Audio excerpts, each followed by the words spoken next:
Hi everybody, welcome to the Radio Control Show. I'm Chris Chianelli. What we're going to talk about is the basics of flight. I'm going to show you everything from preparing your airplane to selecting a field to going through a basic flight pattern, and we're even going to show you how to take off and land. But the most important thing is, when I learned how to fly, I found that the more I understood why an airplane flies, the better pilot it made me, much better. Okay, so what does make an airplane lift off the ground and fly? It's the power that gives you the altitude, whether it's a prop, whether it's a jet engine, or with a glider, the power is supplied by your arm. And the reason for that is you get the airplane moving forward through the air. The more the air moves across the wing, the more lift that's generated by the wing. And there comes a point where the lift is sufficient to support the weight of the airplane. You always want to keep ahead of that speed. You don't want to be right at that speed because it can be dangerous. You always want to leave yourself a margin of safety. When the plane slows down, the lift starts to decrease. And if it decreases to the point where it can no longer support the weight of the airplane, that's what we call the wing stalling, okay? So you always want to keep the speed up.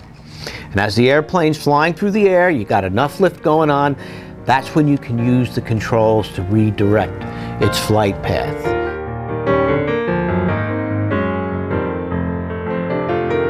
Choosing a flying site is very important.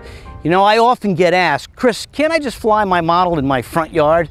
No, with cars and people and telephone poles, it's not a good idea. You want to find a space like this. Wide open, the tree lines are far apart. It's the perfect place to learn how to fly.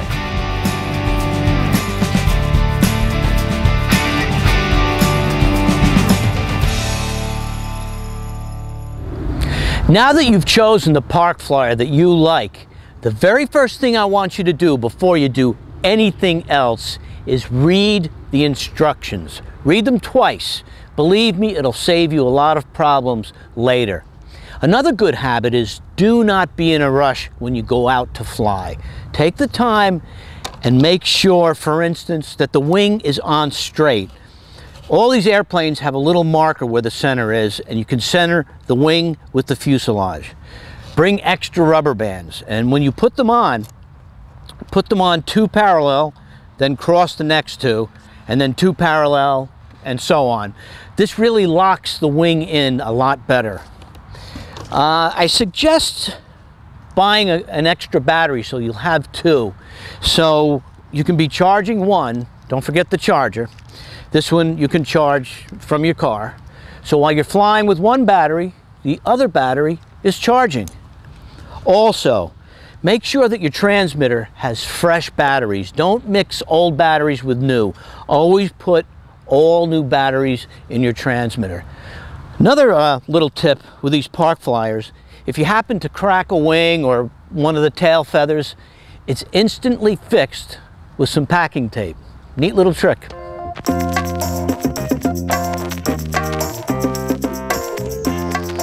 Today's letter comes from Walter S. of Hershey, PA.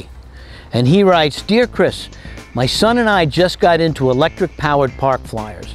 What type of wind can they handle? The answer, Walter, is not much. The best possible conditions are no wind at all. And you don't want to fly in anything more than like a 5-mile-per-hour wind. The reason for this is park flyers are very light and they can be blown away by any kind of wind.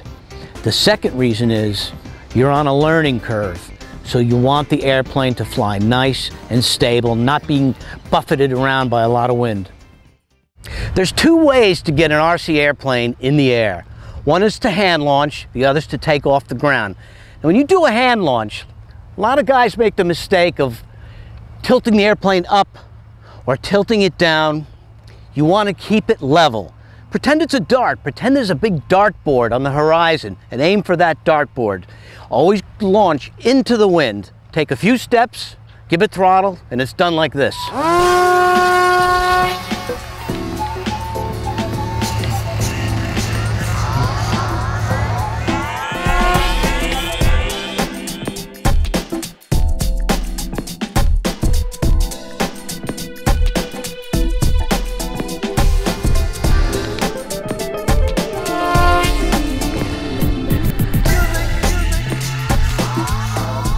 proper hand launching technique, your motion is effortless and graceful.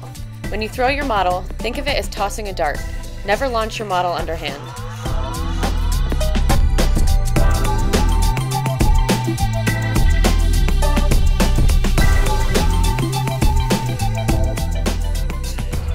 I want to talk to you a little bit about taking off the ground. As in hand launching, always take off directly into the wind.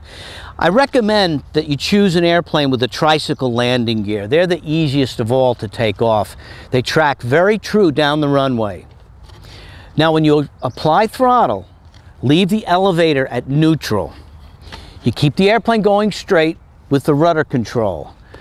Now this wing, right now, not moving, is producing no lift. The faster a wing moves through the air, the more lift it generates. So you want to get the airplane moving at a good clip down the runway, and then you apply elevator. The wing is producing enough lift to support the weight, and it's safe to apply elevator at that point. What I want to demonstrate here is that unlike a car, an airplane is not steered around the sky like a car is steered around the street. That's not how you want to fly. An airplane knows how to fly on its own without your help. What you're doing with the control sticks is gently redirecting an airplane's flight path.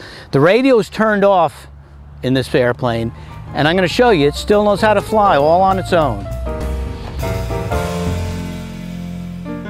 Next thing I'm going to show you is a really neat trick when the airplane's coming out.